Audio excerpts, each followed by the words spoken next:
Yo, yo, yo, yo. Come on in, man. Come on in right quick. It's time. Let's have a quick conversation, man, because It's time. there's a lot of news that happened today, and I done kept y'all updated, but now I want to get y'all thoughts on it. That's why we're going to stop in right quick. Give y'all our quick thoughts, man, on what's transpired today. And look, you get what you asked for sometime. Me and Mm-hmm. A1 been giving it to y'all um, point blank every step of the way. We said Ian Cunningham was our top candidate, going for the Falcon because of relationships. But Right. guess what? When you get everything in place and they brought the last two GM, hires in, the last two interviews, I'm sorry, last two interviews the last couple of days. And guess what? It Mm-hmm. came true. But before we get it going, man, you know what to do. What's good, y'all? How y'all feeling? New GM on deck. New news out. We got to get into all of it. Just like Smitty said, it's been a lot going on. Been a busy day all the way around. So it's just now. It's about to wind down, and we had to hit y'all with a late night pop up show because hey, we just been waiting for that GM. That's the last little piece we was waiting on. But we're gonna get Yep, into it, man. Y'all come on in. yep. Big John, what's up, big bro? We doing good, man. We were just waiting on this news to break up. Me and A1 talked about it, yesterday. Be prepared tomorrow with those last two interviews taking place, and we knew right after that we were going to get news. But what's up with this late night tip type shit? Why they keep hiring people late at night, man? They going out on dates. I want to know. Hey Talk man, to me. they I they mean, going cause they going out to dinner, man. Now I wonder. This is what I wonder. Like, did Ian come to Arthur Blank's house too for another one of those steaks or whatnot? But or did what? How did they do this? Like I just you never know. But again I just knew it was his job to lose. I feel like we just always felt like he was the top candidate, and somebody would have to come in and just really like kind of like just shake the boat for him to even have any right, kind of turbulence. But I mean, I right, will say, Lifford, he did come in and he did impress and was able to get a second interview. But I knew that he was going to have to impress again to overtake the top candidate. A right, guy who is well rounded, it's an all the way around, just like over the 18, 19 years of him just being around. He's been different. He's been in different areas. He's been the player personnel, been the scout, been assistants, and stuff like that. So at the end of the day, man, like it was Ian's job to lose. He obviously did not lose it. And I got something else that I'm going to read to you guys too, if you want to. If since we already really already into Ian Cunningham, we really was going to do something else. But Ian Cunningham, he lived in Roswell, Georgia, as a kid with his when his father Lewis was a VP of marketing for the 1996 Summer Olympics in Atlanta. Now, Ian Cunningham himself said, as a Falcons fan, growing up in Roswell when the Dirty Birds were rolling, the Braves were on fire, and the city was hosting the Summer Olympics, I lived the passion of Atlanta sports fans, and I can't wait to be a part of bringing that fire and energy back to the city. It's been incredible to build a relationship with Matt over the last several weeks and have an immediate connection with Kevin. I can't wait to work with both of these great football minds to put a team on the field everyone will be very excited about. We all share the same vision for what the Atlanta Falcons should and will be, and it's time to work. That was posted by Mark Ramonde, and it was the comments of new GM for the Falcons, Ian Cunningham. I'm right eating at 11 o'clock at night down to 12 o'clock. See But there? I get what you're saying, Chris. Miss Carey, what's good?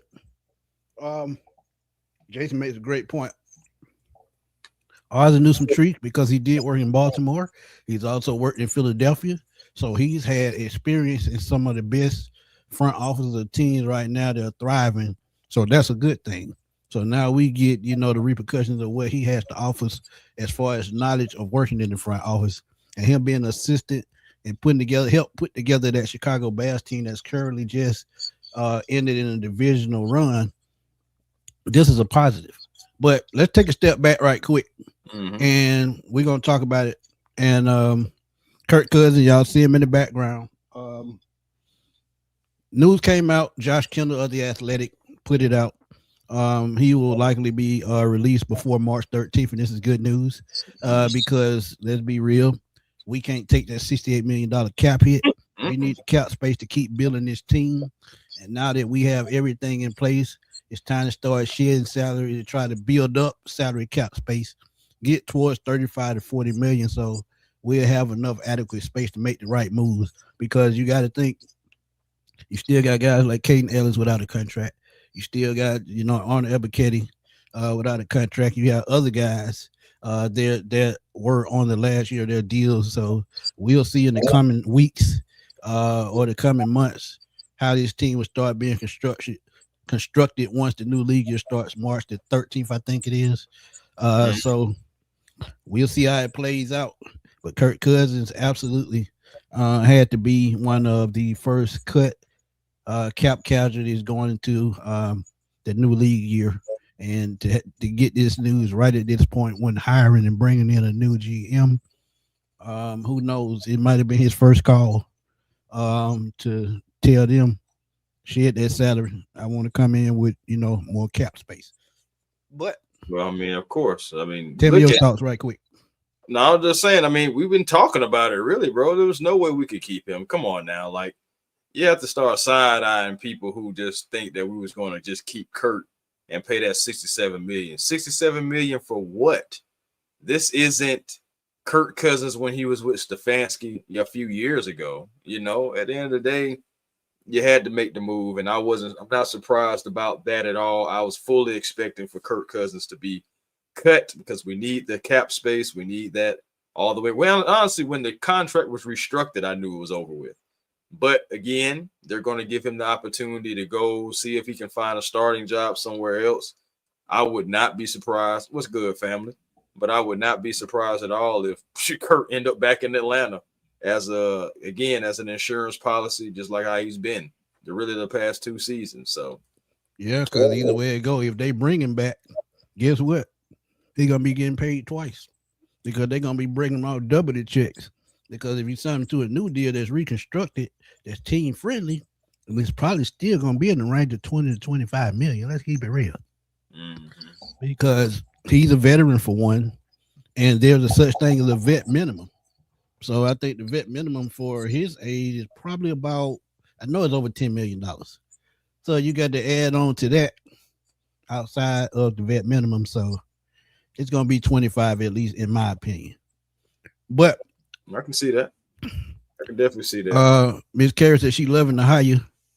But yeah, Kirk Cousins out of Atlanta. Quarterback choices are thin. So what I would do, probably tomorrow, I would start throwing out quarterback options, since this is now something we have to look forward to. And me and Chris, now that we have a GM, we can give y'all our stay or go Falcons. Yes, those sir. shows about to hit the airwaves soon, so y'all make sure y'all stay tuned for that. Yes, but it's lots of content on the way. Story of the night. Mr. Ian Cunningham is not a Falcon GM, and Chris started and alluded to it already. So we're gonna just keep on, with this Ian Cunningham thing right quick. But before we keep going, man, y'all see the little ticker at the bottom. Drop them super chats, crank it up. Definitely would be appreciated, man. Like I tell y'all all the time, I don't give a damn if it's $2. Drop them super chats, and it will be definitely appreciated, because the platform is cutting back on what they pay you for your videos. So now, donations are really greatly appreciated even more now. But Miss Carey, and then I get to my boy Tay. She said, bye-bye, Kurt. $100 million. I don't want to cut him and bring him back and give him more money.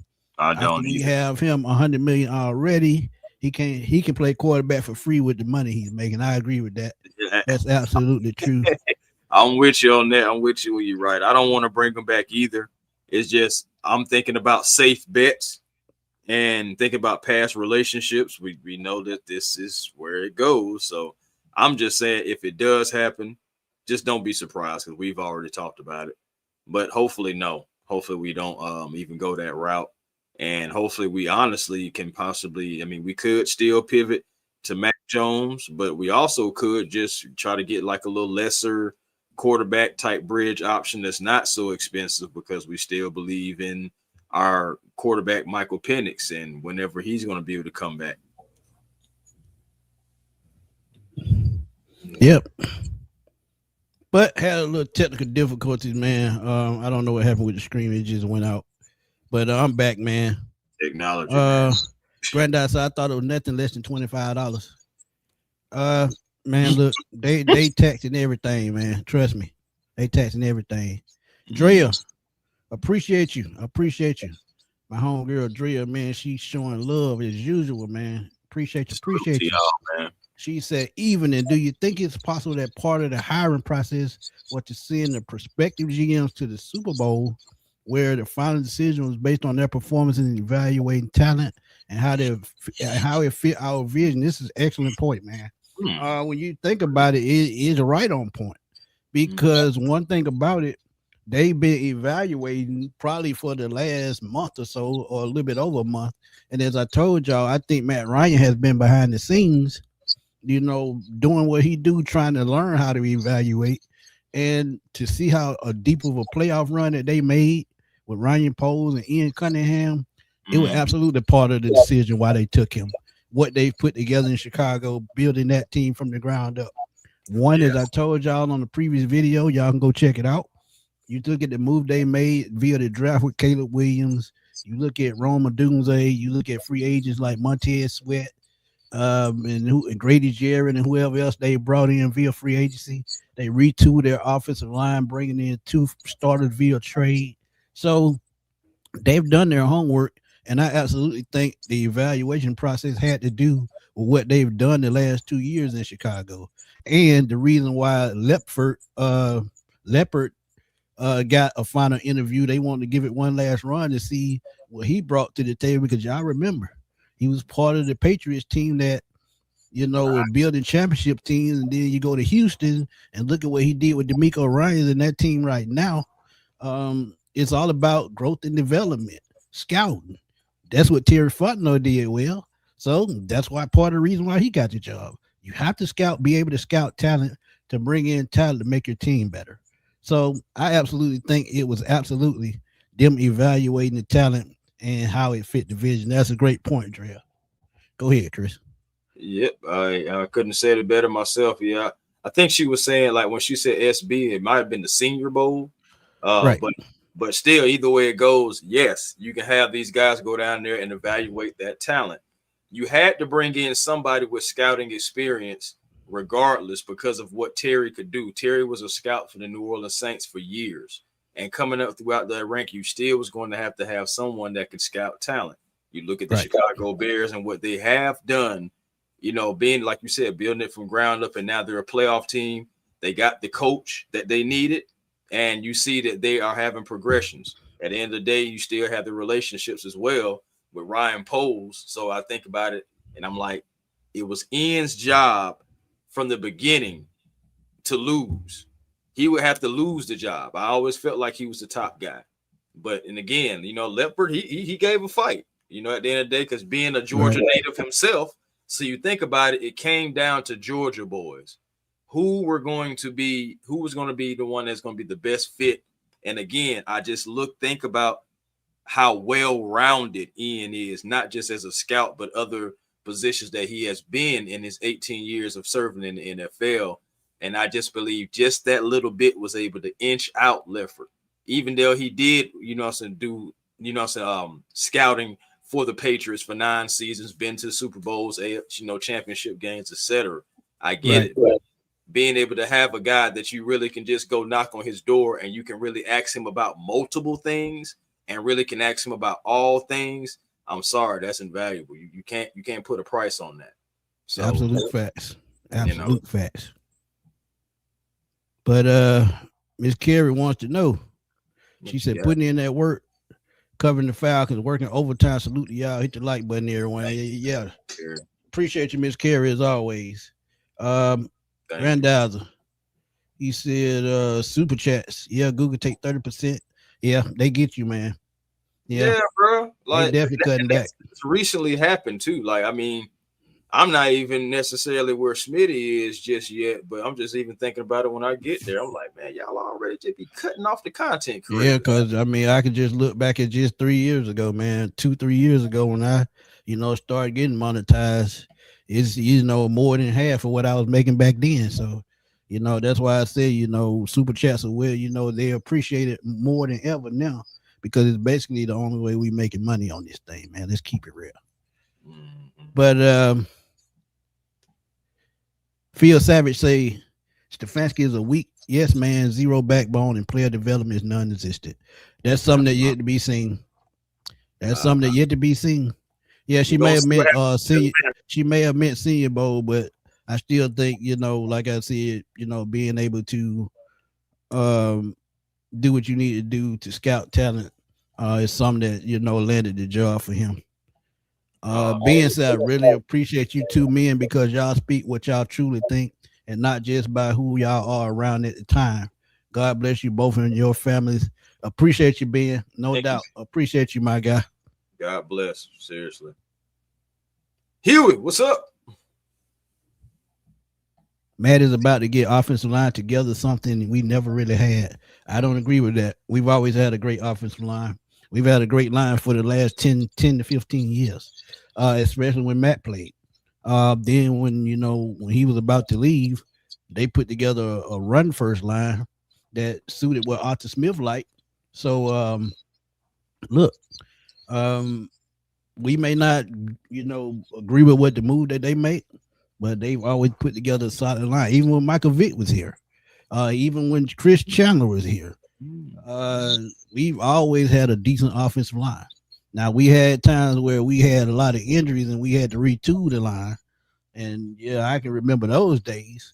But yeah, I mean now they may put together a better line that better suits what Kevin Stefanski is going to run in Atlanta, and it better suits what what quarterback we're going to have because they got to bring the pass protection better, knowing that Micah Penix is coming back from an injury, and you may have a young quarterback or a veteran quarterback that needs protected. So yeah, you got to upgrade the offensive line. Mm-hmm. Absolutely.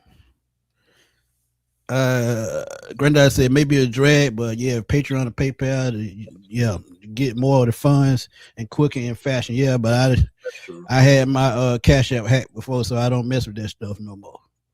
That Patreon, man, I've been thinking about that myself, but Whoa, D'Angelo, I appreciate you, my guy. D'Angelo got the super chat of the week. Hey, I appreciate you, my guy. Hey, that's much love there, man. That's love. I appreciate that, from the heart, my brother. Appreciate you. If you got a question, make sure you throw it down. I don't give a damn if you got 3 questions. Throw them down now. Right. Willie, my boy Willie, man, Willie be donating on the regular videos. He'll drop, thanks on the regular videos, man. Like I said, I don't care if it's $2, he drop it. So I gotta give sure Willie some love, man. But Willie say, man, working the night shift. Good to hear you and A1 break this down. 2 questions. Why did it take so long? And do we trade back?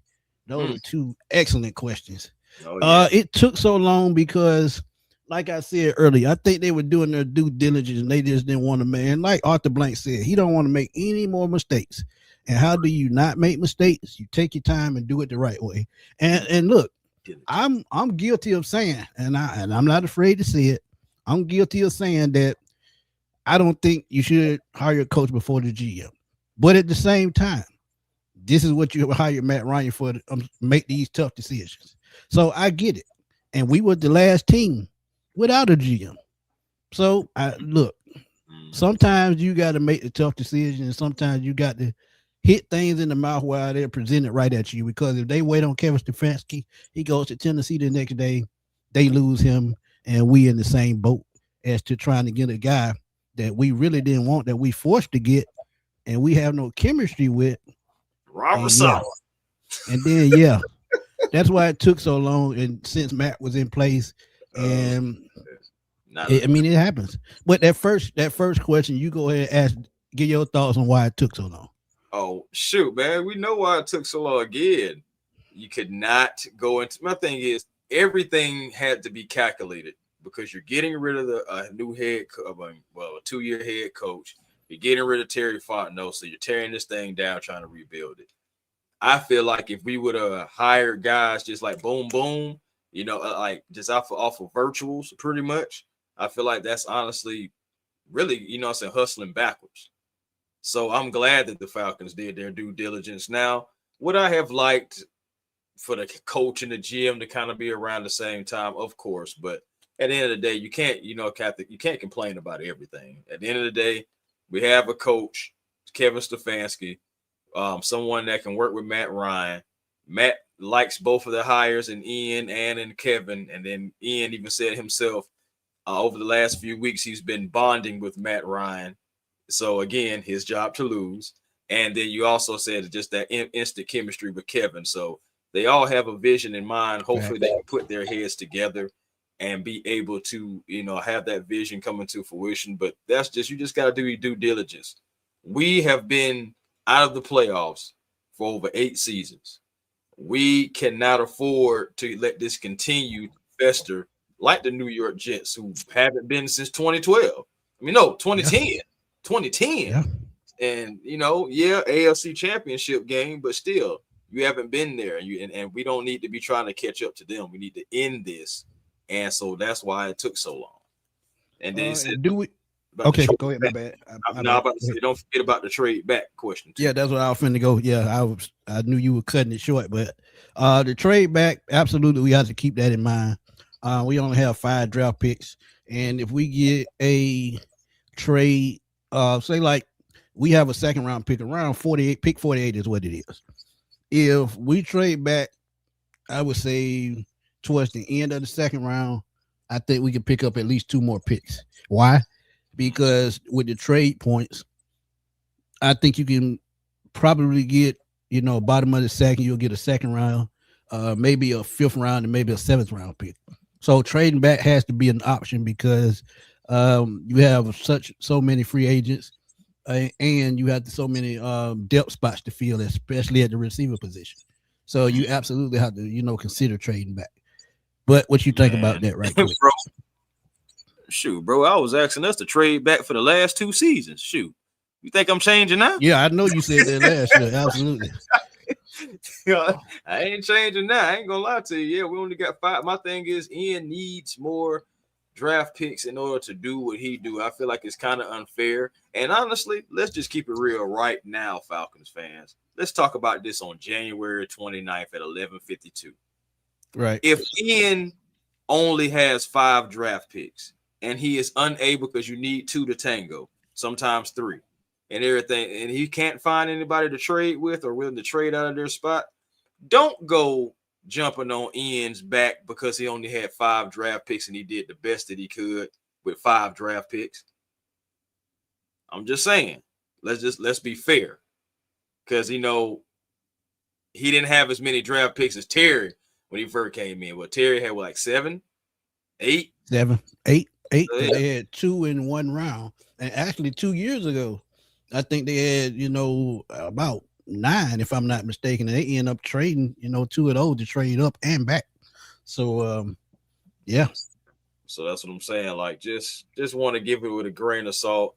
Even if he doesn't trade at all, even if he stays put all the way around, it's just like, as long as he's taking like the best draft picks that he possibly can. I don't know what his philosophy is. I can't wait really until Tuesday, because I would love to hear what his philosophy is going to be. Is his best player available? Is it best position available? Like, what is it going to be? Let's try to see if we can get any kind of indication on. I think they're gonna put, to be honest, I think they're gonna put need this year before best player available. That was one of Terry's pet peeve. That was one of his best, sayings. We're gonna take the best player available. But now you have to take best position, what you need available. because at the end of the day, you got, just like I said, so many things to feel. But D'Angelo, again, appreciate the donation.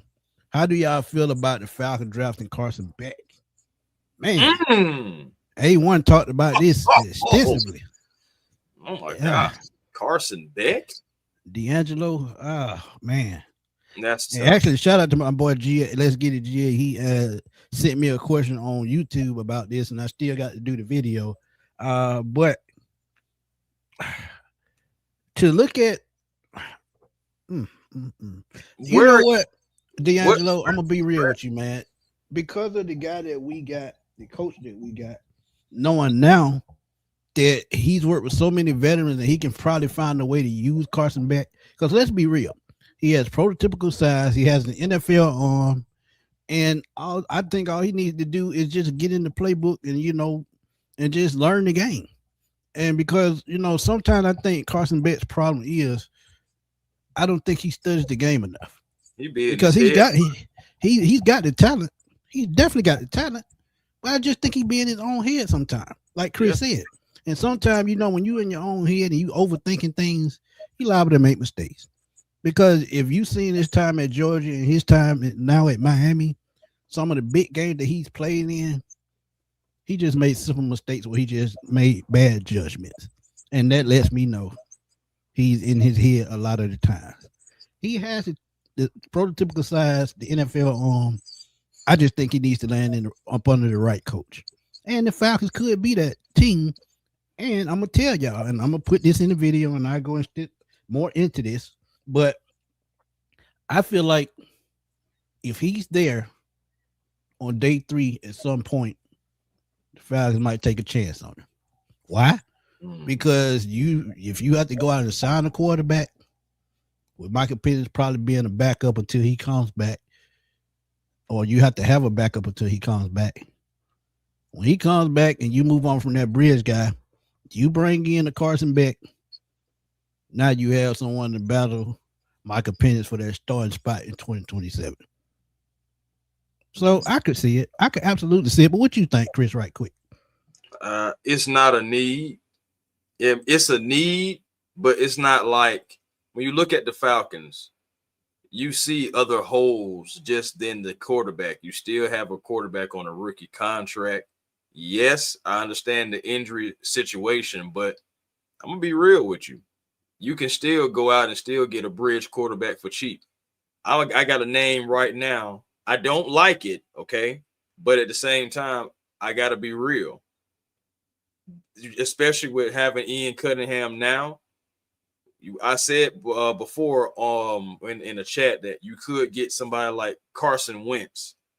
But you also could mess around and have somebody like Case Keenum too. And my thing is, you look at Carson Wentz, not familiar with Stefanski, but familiar with the system. Case Keenum, familiar with Stefanski.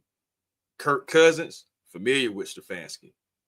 So basically, I'm just saying, like, at the end of the day, if you're just needing like a bridge guy, you have a few guys that you could go. Like, again, they're not sexy names at all, but they are veterans that are familiar with not only the system, or if not the coach, then at least the system. And what have we been saying about the whole hiring process what Matt Ryan's been going through? He's all about familiarity. So we know that if they get a quarterback, Stefanski's going to be familiar with him. And I get it that a lot of these names that y'all don't want. But at the same time, we ain't really got the cap space to be picky. Not right now. We have better cap space. We look better in 27. And that's another reason why we need to go ahead and be extending certain skill players now. Right. Absolutely. Andrea, this is what I was saying on the previous video. When you think about the bridge, having a bridge quarterback, you got to think about 2027 when Arch Manning is coming out. Mm-hmm. You have other guys coming out, other than him. I think the 27 class, quarterback class in college football is going to be better than 2021 class when we had all these guys come out. And look, the reason why I'm putting this out there. We really don't know what's going to happen with Michael Penix. They can tell y'all anything, but we don't know. We don't know. We don't know. They saying they want him to be part of the future. They want him to be part of the future, but that's not a definite. We could be looking at the draft of another quarterback in a little bit over a year, depending on how this year turns out, depending on how 26 turns out. Hey, bro, I'm just wondering, would Michael Penix get the Matt Ryan treatment?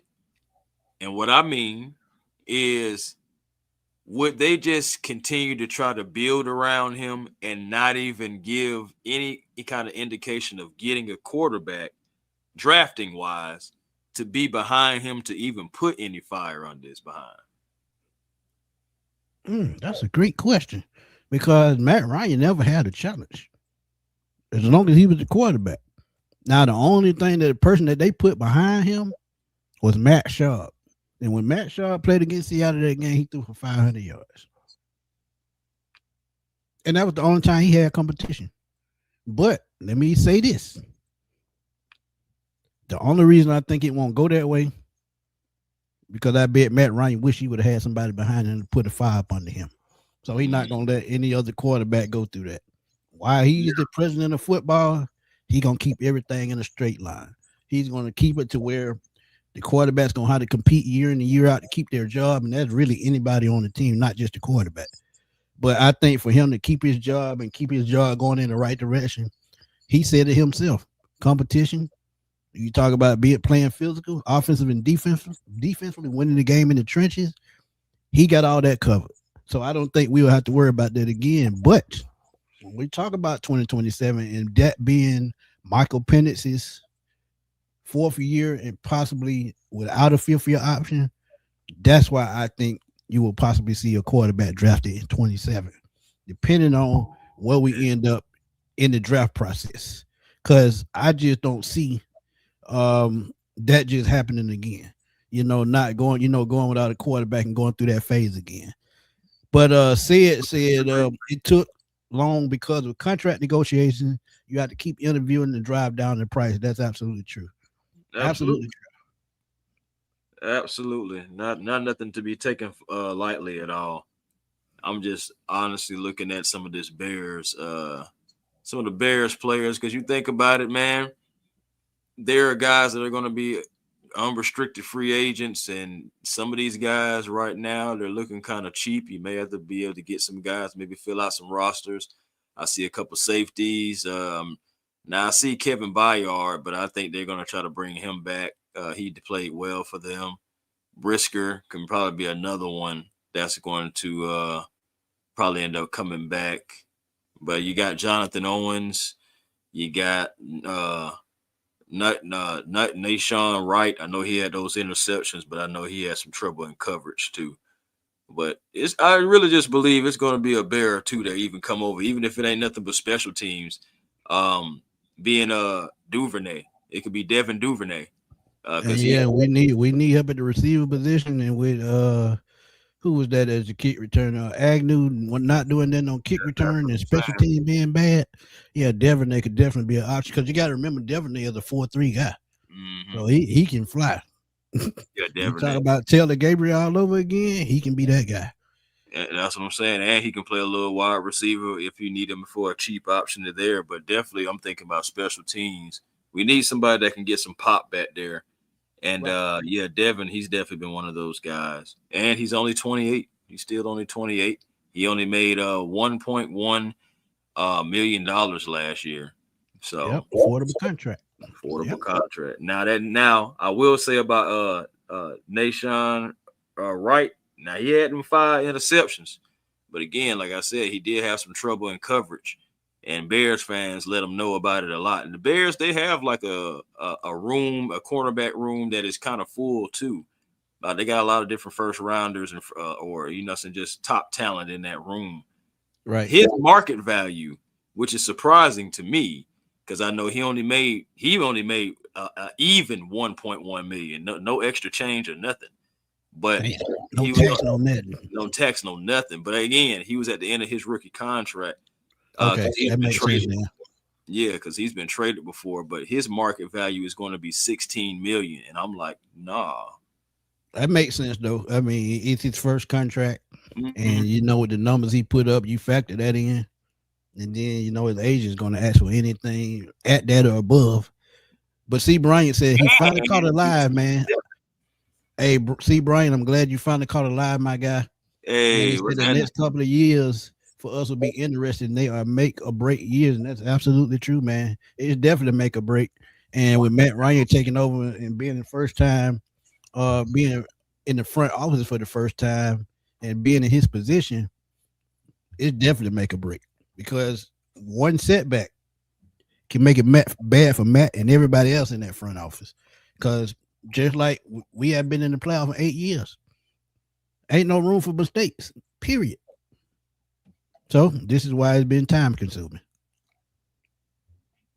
Yeah, man. But again, I don't even mind it, man. You know, it's just sometimes we get a little antsy, but you think about it ultimately, man, just like C. Bryant was saying, and just like we've been talking about the whole entire time, y'all, like make or break, it has to work, regardless of decisions being made. Are they the most popular? No. But guess what? There are people here now that are trying to put the logo in have the logo in its best interest. At least that's what Right. they're saying. The actions will still have to be proven because the good intentions is nothing without the good action. So again, we're just going to stay optimistic. You know, I said I do like the Ian Cunningham hire. You know, I said like again, I feel like he was the top guy anyway. So Ian, you know, I said come in here, do your thing, Stefanski, keep it in the road, and you know, make sure that you're having this offense humming and just the team in itself just playing together. Olbrick, Nate Ollie, hey man, make sure that take two is better than take one because I know sometimes the sequel Right. ain't always as good as the first one.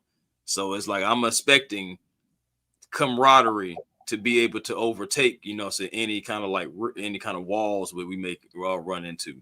So let's Yeah. just get after it, man. I'm ready for football season already. Hey, Ron said he'll sign somebody from Walmart before he signs somebody before he draft Carson Beck. That's bad. Well,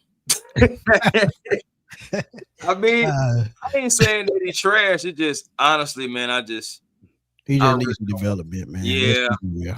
yeah. It's almost kind of like, you know, looking at Stetson Bennett because you know he was one thing at Georgia.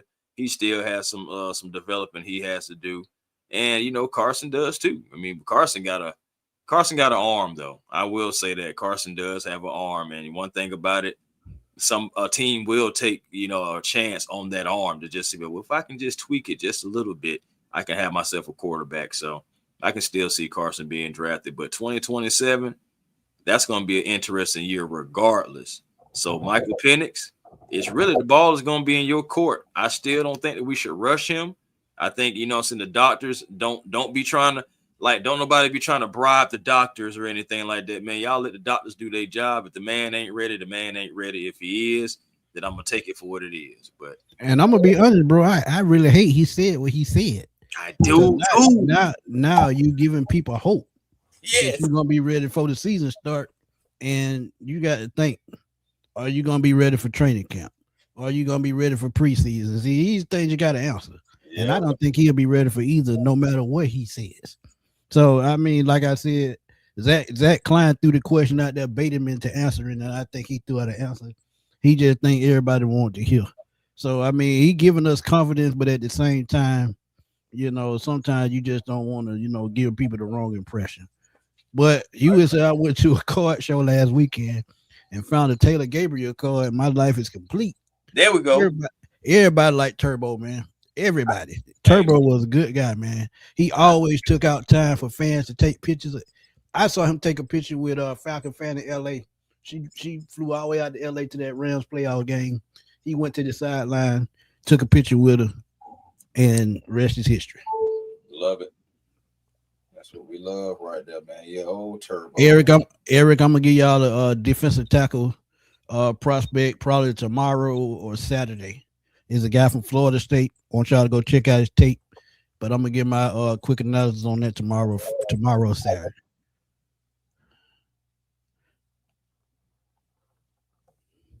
Right kind of reminds me of Diggs, and that's not good. Wow.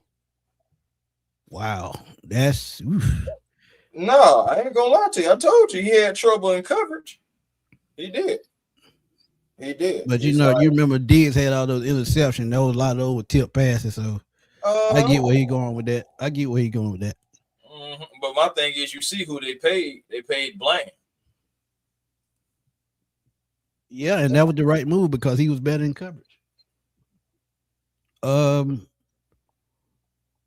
a lot of UGA guys are predicted to go undrafted or late round. I can see that. And and sometimes that's how you find the gems. Some that fall and some that are not drafted. Our linebacker room is terrible. Also, especially we don't resign Ellis. Do we try Troy Anderson again? Hell no. Troy Anderson can't stay off the injury report. I say no. You just Hold let on. him. What? Little man say our Little man. linebacker room. Little man, you ain't trolling this now, little man. Troy Come on, Anderson, man. fam? Now, don't get me wrong. I know that's the Julio Jones pick. But my gosh, no, man. I ain't gonna lie to you. I can't do it with Troy. I'm mad that we kept Troy because we lost out on Nate by keeping Troy. I don't want to go down this road again. Okay, But just look at the people that came after Troy Anderson that could have helped this team tremendously. And I'm not going to get into names. Y'all just go back to the draft, and y'all will probably punch the screen and break out TV and everything else. Just whatever y'all do, don't go back to the draft and look at that pick again. That was one of the worst picks of Terry Fontenot the entire time as GM. And yeah, I said it. And don't get me wrong, Troy Anderson could be a superior talent, but he was a project player to begin with. He was a former quarterback and running back that switched to linebacker. He's a great athlete. But sometimes, when you make those kind of moves, this is why you lose your job. Because somebody like that, let's be real, there's no disrespect to Troy. He should have been every bit of a 5th or 6th or 7th round pick, a day 3 pick. Period. I just wish the Falcons just didn't draft him at all. That's just me personally. Oh, who are y'all surprise cuts? Woo, but we getting that kind of early. But ooh, man, I was just looking at a video, a short I did today on Troy Anderson when Chris said that last year. And that video, that short got 17,000 views. I you know what I do? Just for you, Josh. I'll give you one. And you might not like it. Uh-oh. Whew. Man.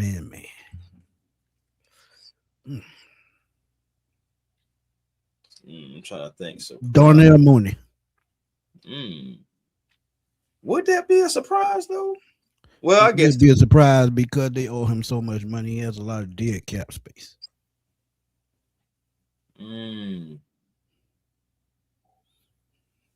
Yeah, I go Darnell Mooney. And if you want me to go a little bit further than that, I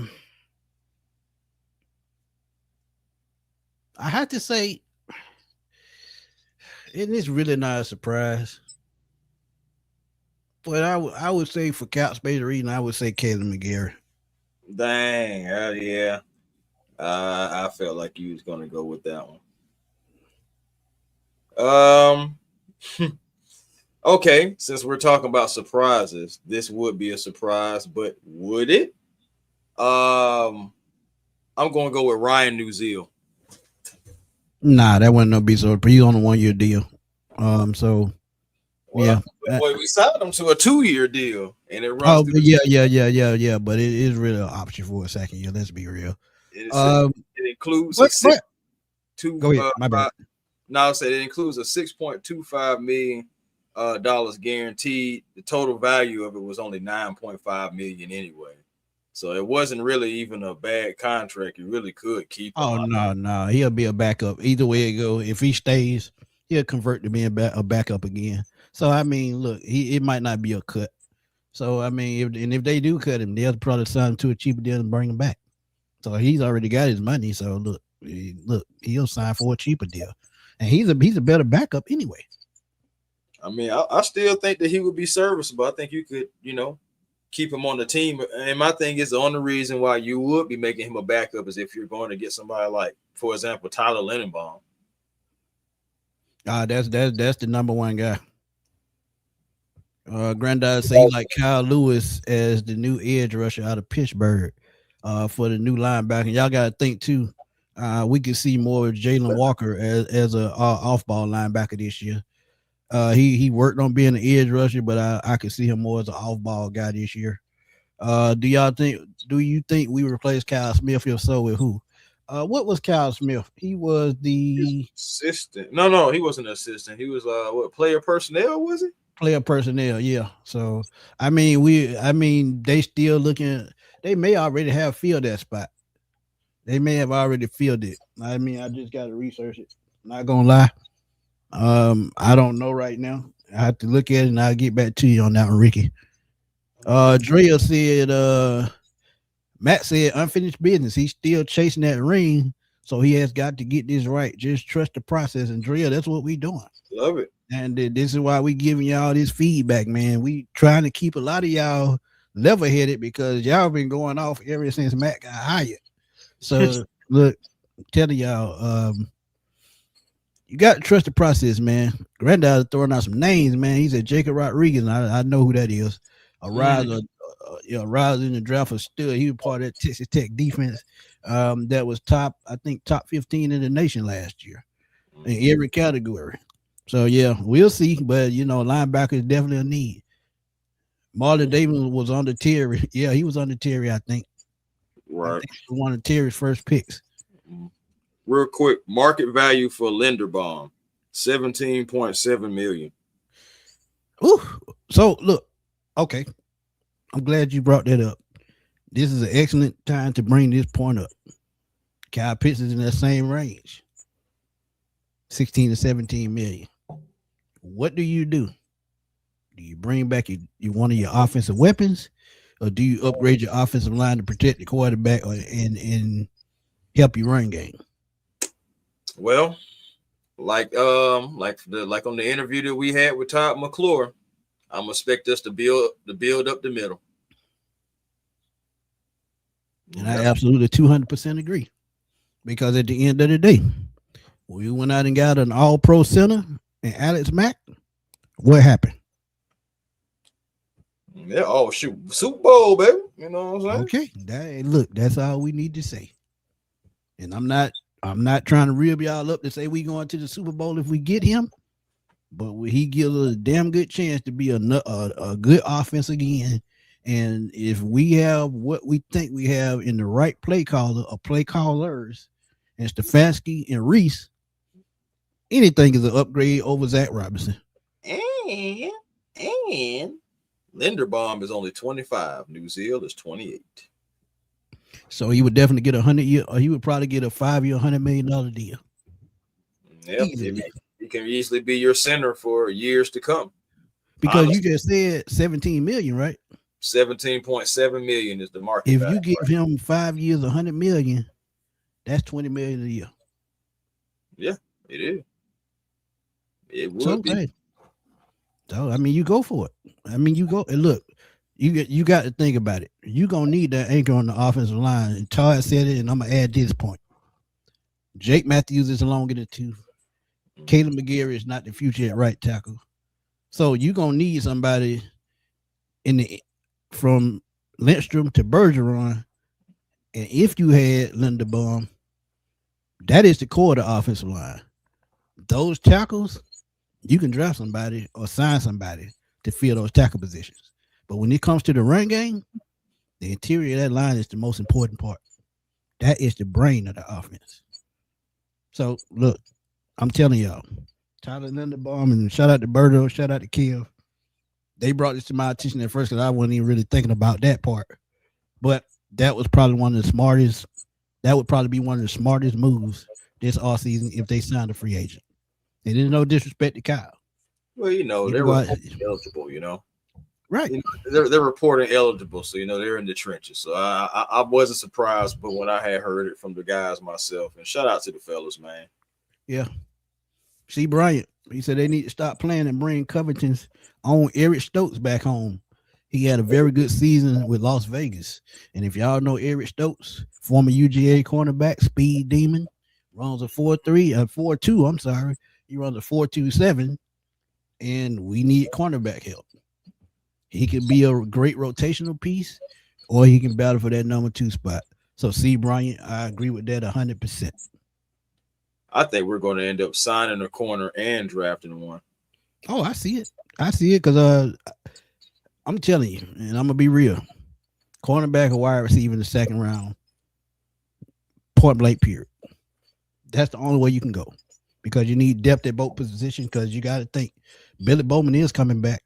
D. Alford is a free agent. Clark Phillips, I don't think is coming back.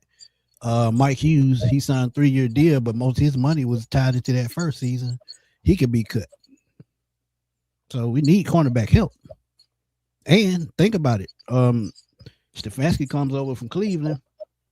I think Denzel Ward may be cut by the Browns, so you can see him in Atlanta on a team-friendly deal.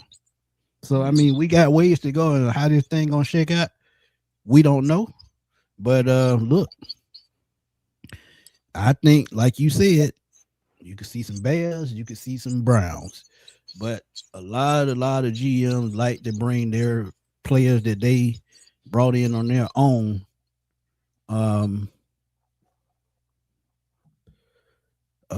He said y'all forgot McGarry just signed a contract. They wouldn't gain camp cutting him. They wouldn't, but we'll see, man. Because that's another reason why it's a surprise cut. You would be surprised if they did. Yeah, but like I said, man, I could just see the way the way it might shake out. I just don't think he fits what Stefanski likes in his offensive lineman. Because if you think about it, DeJuan Jones, the 6'8", 6'9" offensive lineman he had in Cleveland, big dude. That wasn't a Stefanski type guy. They like agile, quick, nimble feet guys because they like to run play action. They like to run bootlegs. They like to do screens. So you got to be athletic. Mekhi Lemon is he is eligible for the draft. He will be in the draft probably, and he suffered a torn ACL. So we could get lucky, and he could fall to the second round. Yeah, but go ahead, my bad. No, I'm gonna say, for me, I'm still looking at old Zachariah Branch, but we're gonna see what happens, man. I like Eric. Hold on, Chris. Who told you this lie, Eric? Who told you this lie? They're talking about Bergeron might get cut. No, man, no. You gonna tackle them? No. Tackle them for saying some mess like that. Nah, Bergeron ain't going nowhere. Not no time soon. Chris, this your area of expertise. I'm gonna let you answer this one. What scenario keeps Algier? Shoot. Well, honestly, going to him and saying, what do you need to stay? And giving it to him. That's just as simple as it is for me. I do believe that I'm being selfish, okay? Because Tyler deserves number one receiver, number one running back money. He deserves to be like at least an opportunity to be the number one guy. He's not going to have that in Atlanta. I mean, let's just keep it real. He's never going to be the number one guy as long as Bijan is healthy in Atlanta anymore. But I still want to keep him because I believe that those two have chemistry. And I believe that, one can help protect the other. And with questions at quarterback, one thing to help take pressure off the quarterback and off of our minds about the quarterback is running the ball. You have a good offensive line and a good run game. You can run the ball until you just absolutely just have to pass. But of course, you're going to want to mix that in well so it's not so predictable and guys are just sitting on what you're doing. We've seen that before too. Remember Desmond Ridder? But either way, I'm just saying we got to the point to where we knew we was going to run the ball and they just start stacking the box. And they said, you're going to have to throw the ball, Desmond. That's what So again, we've seen that before. We don't want to necessarily go through that again. But again, I think Tyler and Bijan together, man, is a recipe for success, and I think a recipe for longevity and health. But let's just be honest.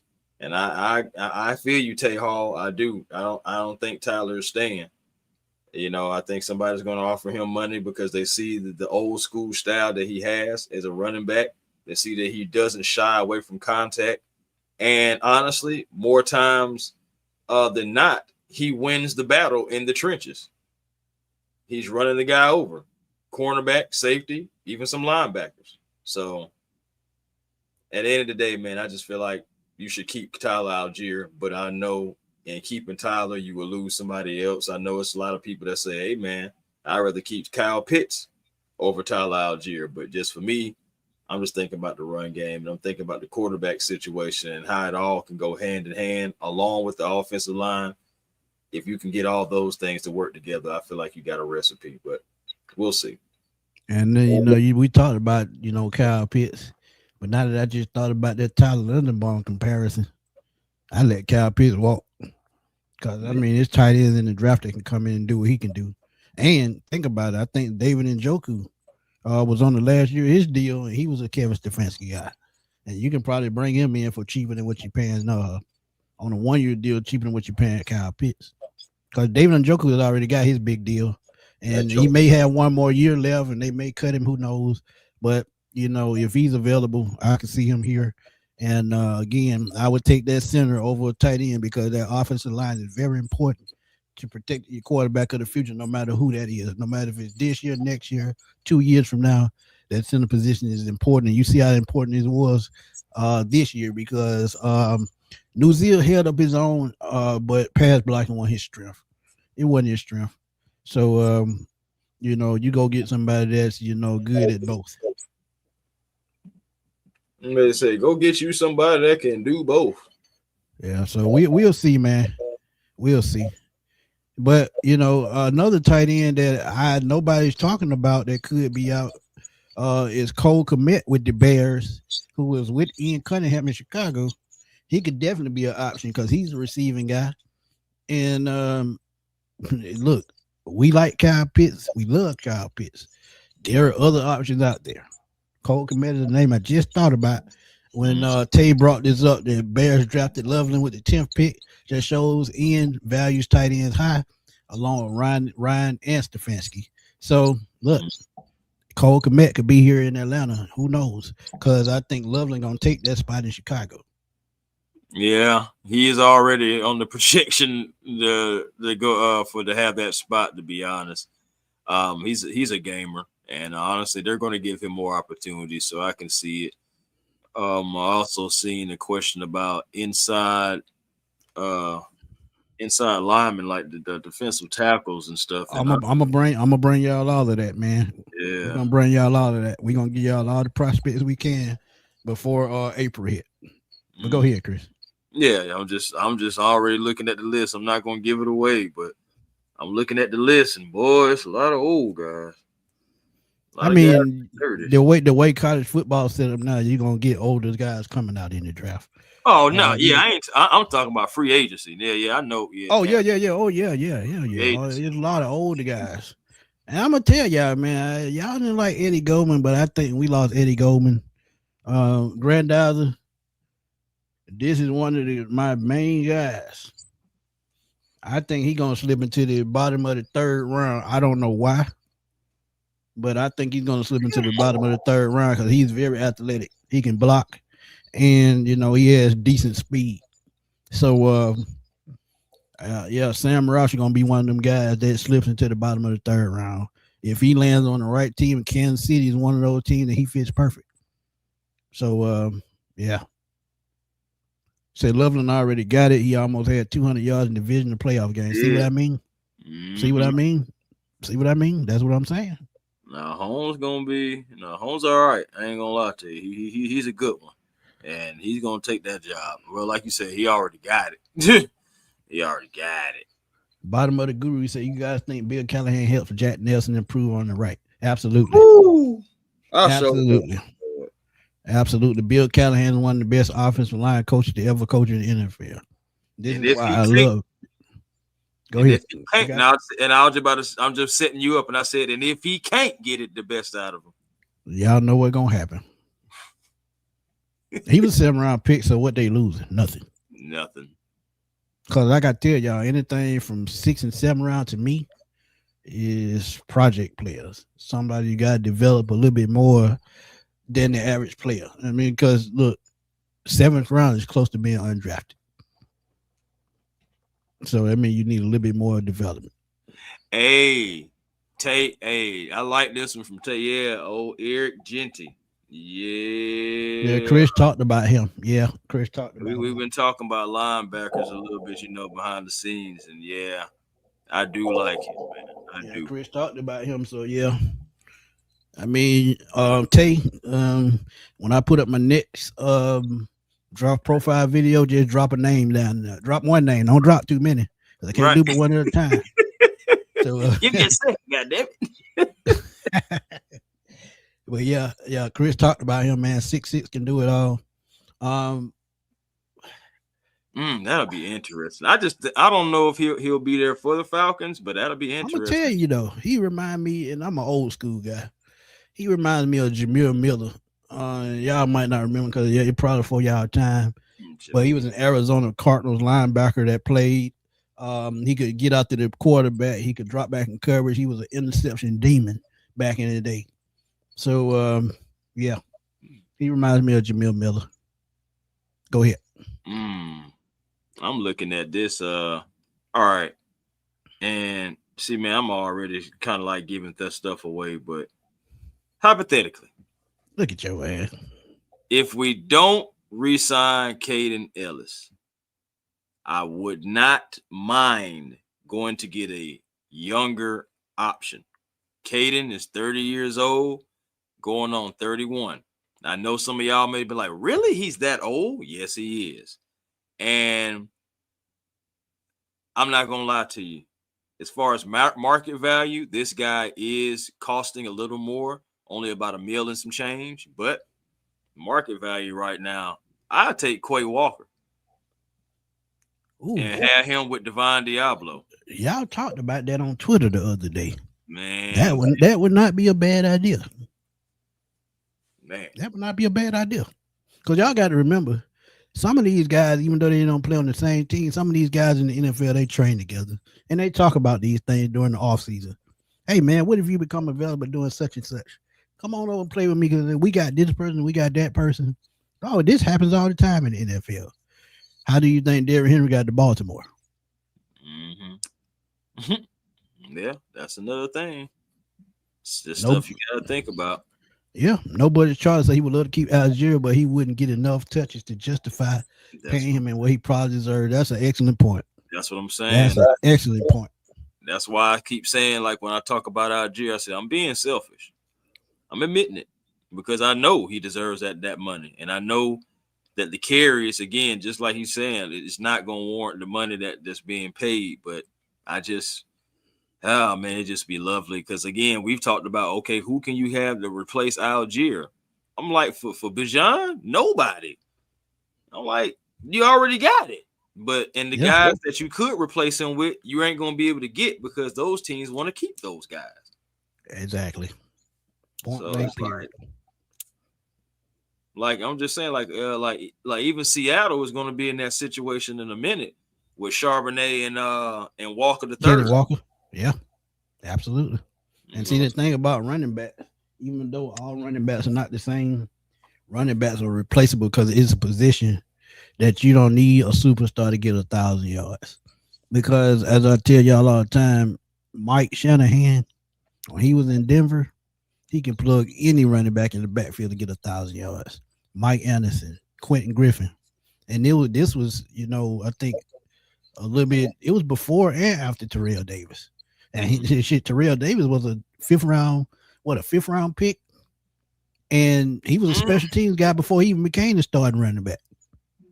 Worked his way through the trenches for real. He was the 4th string running back at one point. Nearly kicked off the team. But Hey, Mike Shanahan took a chance on him and it paid off. Mm. Bottom of the guru said Braden Trice has been a missing piece for 2 years. That's unfortunate. Hopefully he gets another. He's not another Troy. Whew. I hope not, bro, because Troy has just been such a disappointment, and that would be a big disappointment if he was unable or unable to, get on the field and stay on the field. Because I Right. thought he was going to be fine, and then when I heard about that fluid on the knee, I said, "God Almighty knows." I said, "Oh man, that's always something you got to think about."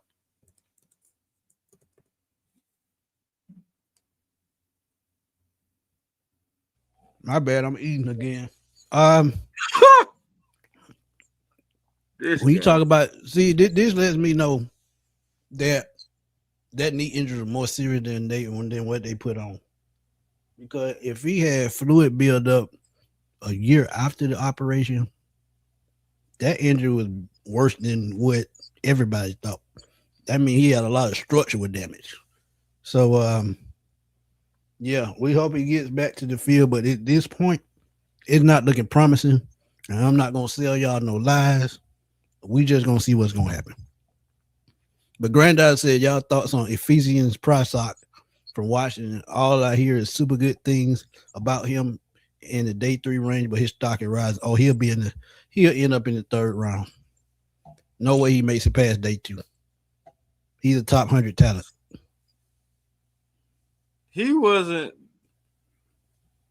Hold on. He didn't play with Penix though, did he? I don't know, but I have seen tape on him, and he's pretty good and damn good in coverage. Yeah, I see. Good closing speed. Oh yeah, Yeah, he got a. I know. technique, all that. Yeah, it's all about so the hip motion, fluidity for me too, man. Being able to change directions because guys can run routes, and you got to be able to change that direction. But he does have that good athleticism and that size and speed. Also, I know he also has toughness too because I think he broke his hand. Yep. Then, like a couple seasons ago, he broke his hand or something like that, and he kept on Yep. playing. So yeah, Mm-hmm. it was like I do remember that. That was bowl, Alamo Bowl, the Alamo Bowl, the Alamo Bowl. Yeah, so I mean, and then it's like that a name like how he has is kind of like hard to not pick if see him. It's like his name is very unique, so it's just like okay. But he's 6'4" though. It say he's 190. That may be a fluctuation because I know I've seen other places where it was like I think he 195. close. I think he closer to 200 because I Yeah, know he done put on some weight, but he is a slim dude. yeah. And you talk about Tariq Woolen, he fits that same mold. So He yeah, was at the Super Bowl, by the way. right. So yeah, man. I mean, hey, at the end of the day, I like it. So I know the kid. He has some fire. I'm also thinking about the kid from Georgia too. Come on, y'all, help me out because I Leverett. yeah, Yeah, he's yeah, in the Senior Bowl. Mm-hmm. yeah, and They say he's showing out too. yeah, that's what I'm saying. I would. Spoiler alert: I Nate had him as a Daly. 3rd round pick for the Falcons in my mock draft. Okay, okay. I mean, and I can go for that. I believe we're going to draft a corner anyway, and I Right. still do believe that we're going to sign one, even if it's not like a crazy big signing. I think we're going to bring on a cornerback, so just to come and help out with some depth, if nothing else. At the So right price, I think D offer comes back too. The way yeah, he played last year, he yeah. coming back. I mean, don't get me wrong. I know excuse me, Dion. I'm looking at a Deion Sanders jersey. Sorry, but at the Look at same your time, ass. I do. Hey man, you eating? I'm looking at jerseys. Hey, it happens. but yeah, but ultimately though, yeah, I think D Alford played his way into a contract, and he does want to play for Coach Brick. And why wouldn't he? Honestly, you look at it, Coach Brick, Justin Hood, um, all those guys, so we're having better seasons and and kind of like rejuvenating their careers and everything under this tutelage. So Nate Right. Ollie for the defensive linemen. So it's just like at the end of the day, if the Falcons, are willing to pay him, yeah, I think he will be back. But if not, then we may be drafting a couple people then. Oh yeah, no doubt. Dress ain't nothing wrong being selfish. A1 every now and then. Yeah, man. I'm just being honest, man. That's how I feel. I mean, I've always liked Tyler Algier. When we drafted Tyler Algier, and I went back then and looked at the tape on it, I said, "But we just got a steal," and then it was even better than what we thought. Him having that 1,000-yard season, and shoot, man. Since then, I mean, Tyler, man, he's done nothing but good things for the Falcons. Remember, this is a guy that hasn't even fumbled in his career, so it's just like. And that's hard to do in the NFL because you got people flying at you 200 miles an hour, hitting you with their helmet. Damn, they're breaking your arm, and you still hold on to the ball. But Rodney said he liked that offensive line if we get Linderbaum, and I would love that too. Mm-hmm. Taser, how much do y'all think Leo Chenault would command? Ooh. He would be a nice addition. Absolutely would be a nice addition. We talked about him a couple seasons ago. I'm looking at 12 to 14 million, somewhere in that range. That actually sounds about right. 12 to 14 million. I can say about that range. Yeah, bottom of the guru. Yeah, we talking Dylan Everett. Absolutely. Yeah, Dylan Everett. Mm-hmm. Yeah. But yeah, man, another good pop-up show, man. Again, man. Whew. New GM. So let's see where this thing, goes from here. Because now that we got everything in place, now we can start looking towards the draft. Now we can start looking towards free agency. And y'all done jumped the gun because y'all have been throwing things in my comment box for the longest. Right. But I'm telling you, we can't deny it now. So now y'all will get to show us who stays, who goes, draft profiles. And we may do draft profiles, just as live streams. We do the homework, we do the mock-up. So y'all join us because, look, I think this has started something special, man. It's been far too long. It's just time for things to start going in the right direction. But before we go, take out one more question. Makai Lemon or Zachariah Branch? That's a great question. I'm a Branch guy myself. Yeah, I did a full mock-up on Branch, so I got to go Branch. And Makai Lemon coming off an ACL injury, so you got to go with the more healthy guy. And the only lemon I trust, Metal Art, bro. Go ahead. There you go with that again. Yeah, little man, Tariq Woolen would be a nice pickup, but I think he's gonna command too much. Drea said the offer fell off until he was replaced. External motivation screws us. We pay them and they don't deliver. That's why I say Pitt can go. And look, Drea, we gave y'all, names that could replace Kyle Pitt. So I don't have a problem with him leaving. Even though I think he's an extraordinary talent, he would fit well in his offense. You got a good offensive coordinator, they can bring in somebody to do the same job for less money. Yep, and better blocking. So you got to think about that as well. So, real quick about Leo. Oh yeah, go ahead. His market value is $4.6 million. I don't go by that.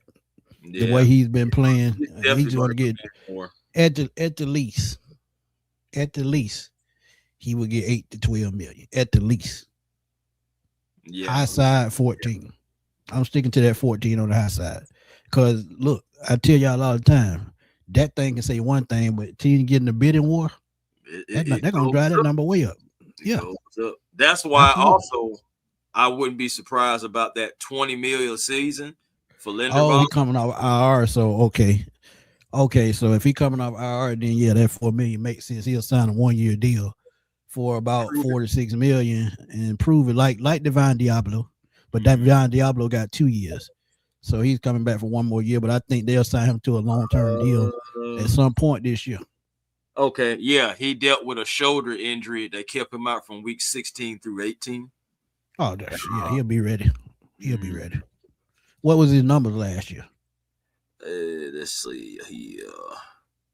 He last year. Okay, so he started 12 games, played in 14, Played 39% of the snaps, had 2 sacks, 54 tackles, 23 of those being solo, and no forced fumbles, but did have 1 interception. And he's a decent special teams player, and that's what we need. So if I can see 47 million. Yeah, I can see it. Yeah, if he only had 54 tackles, the numbers don't justify 12 million. You don't. So Barely 10. 47. Yeah, we're keeping that 47 range. But I know I've watched him play, and I know he can play. No, he can play. Yeah, he can play. Yeah, he can. But Tate said he's gonna drive 9 hours from Maryland to Georgia for training camp this year. Hope to see y'all there. Tay, just let us know when you're coming down. We definitely gonna see you there. And you get to take all the pictures with us you want, man, because we had a blast last year, man. Man, it was so much. We had a blast. Hey, your boy even got on TV, on Fox 5. Yeah, Fox 5. It was just so funny, man. Real quick about that. That's a funny story, just because. Man, do not tell them about the plate I was eating when I was holding them. No, I wasn't even gonna say about that. I could not put down that plate for some reason. I was hungry as hell. That was funny. They got Smitty at too. But but yeah, though, man, it was just so funny how out of all the spots that they could have filmed, they filmed right there where all the content creators were. Yeah, they know who we are, man. Because the crazy thing about it, before we even started with that, before they started filming, all the people, Mark Ramundi, Jarvis Davis, anybody you can think of in media came right over there and started talking to all of us. Everybody knew who we were. So when they started shooting for the news, camera shot right there from the jump and didn't move. So they watched us more than we think. Oh yeah, I mean, again, you're seeing that, and then also you think about it, other people posting different things, other news outlets and news channels posting other things. You know, we had pictures of us that we didn't even know we were in. You know what I'm saying? Like, we seen it on other pages and there was stuff like that, and we like, hold on, that's when Tori took a picture with all us, and it's somebody that took a picture of that from a distance, you know, and all this stuff. So it was a fun time, man. That was my first. Crazy thing too, Chris, we was on the team page too. Yeah, exactly, man. Again, it was a blast. That was my first ever training camp, and I can't wait to do it again. Yeah, so we doing something right.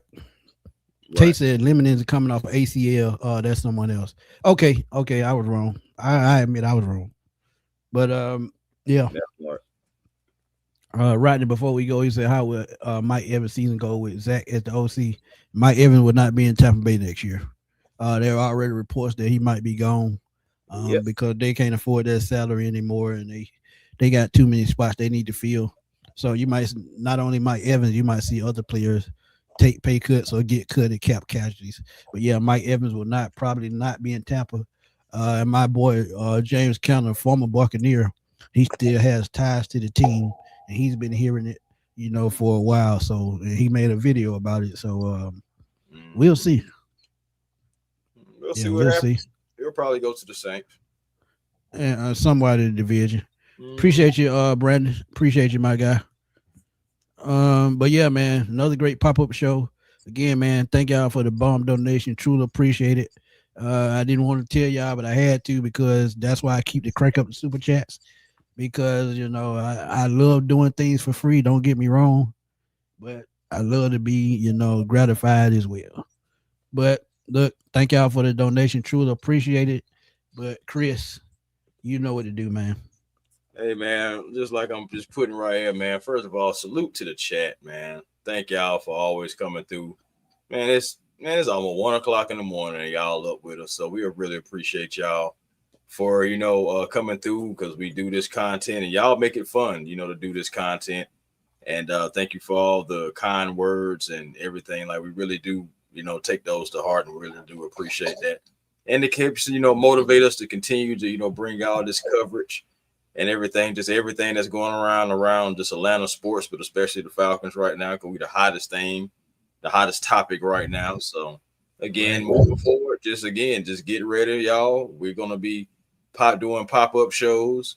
We're going to try to schedule a lot of our content just so everybody can be able to like know about it before it comes out. But we still going to do pop-up shows too. So it's just at the end of the day, man, we got y'all covered. And thank y'all for always joining. But for me, Twitter, A1 Forever, Instagram, A1 Forever, the real A1 Forever on TikTok, but also A1 Forever Sports. That is the platform on YouTube. Come over and be a part of the A1 family.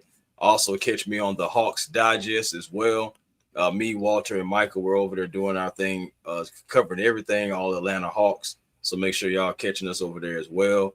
Make sure y'all find y'all peace today. It's a brand new day, so it's not too early to find that peace because positive energy always creates elevation. And we thank you guys always. What you mean it ain't too early? It's damn 1 o'clock in the morning. Yeah, too damn early.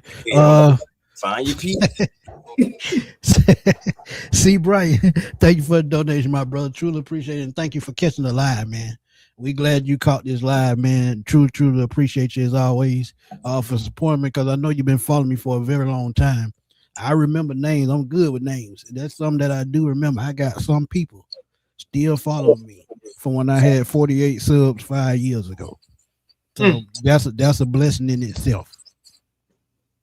But again, man, thank y'all for staying up with us. It's almost 1 o'clock in the morning. I know a lot of y'all got to go to work, but before we go, y'all please go to A1 Forever and Smitty Sports Machine.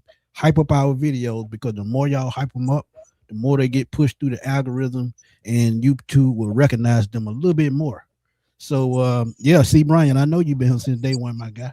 That's what I'm saying. I remember names because one thing about y'all get on my ass if I'm wrong. Look, I ain't got no problem with that because look, I'm not always right 100% of the time. Nobody is. Is. So look, thank y'all. But y'all know where to catch me, man, at FatBoySlim_21 on Twitter because I'm always over there blowing that thing up. And also catch me every single day on Smitty Sports Machine on YouTube. And you can catch me on TikTok, Smitty Sports Machine. I don't post over there often, but I'm always, over there looking and watching because, look, one thing about it, I keep my eye on everything. So, look, that's what I do. I do it for y'all. But CB say he be watching you on Hot Digest too, man. Hey, man, I appreciate that. Really do. Kibu say he been there since 2020, so he one of my day ones, man. Him and C. Bryant. So see, they know what I'm talking about, man. They know. Yeah, don't talk. And Tay Hall said for years, just finally got a YouTube account. So look, that's what I'm saying, man. All my day ones, they still follow me, and they still showing me love, and I'm gratefully appreciative of that. Because if it weren't for y'all, there would be no me, and there would be no YouTube, and there would be no Smitty Sports Machine. And then one more thing before I leave. We talked about training camp. I got to say this. Every time I go to training camp, y'all show me so much love. Y'all make me feel like a celebrity, which I know I'm not. I'm just an everyday Joe, just like y'all. But y'all make me feel that way. Because one thing about it, there's a lot of negativity in this YouTube world. It's a lot of drama. And I'm not here for that. But one thing I am here for, make sure y'all get this news. Make sure y'all give it to y'all 100% the best I can. And for y'all to show me love the way y'all do, man, that makes me forget about all the bad things that goes on in my life, the health problem that I deal with, and y'all just don't know how that motivates me and helps me mentally. So, look, great show. Appreciate y'all tuning in. Chris, if you got anything else to say before we get out of here, go on and say it. If not, we can roll on. Oh, shoot. Good night.